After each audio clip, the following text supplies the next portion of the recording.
Hello বন্ধুরা, তোমরা সবাই কেমন আছো? আশা করছি ভালো আছো, আর আমিও ভালোই আছি।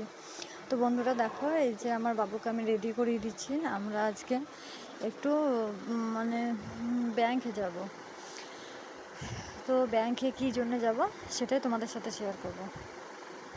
তোমরা দেখতে থাকো কী জন্য ব্যাংকে গেছিলাম। এই দেখো আমার বাবু রেডি হচ্ছিল আর কি সব বলছি, ঠিক আছে? এই যে জুতো পরিয়ে দিচ্ছিলাম আমার বাবুকে। নাচছে আর কি বলছে, মাথায় টুপি সব সময় এরকম থাকে আর খুব এই ছেলেকে এক হাতে মানুষ করা চারটিখানির ব্যাপার না, কঠিন ব্যাপার। দেখেছো? ওই দেখো নিজে নিজে চলে গেছে। দেখো এই যে দেখো ব্যাংকে চলে এসেছি আমরা। তো আসার সময় রাস্তায় ভিডিওটা করতে পারিনি, কারণ বাবু ছিল বলে আর টোটোতে জায়গা হচ্ছিল না।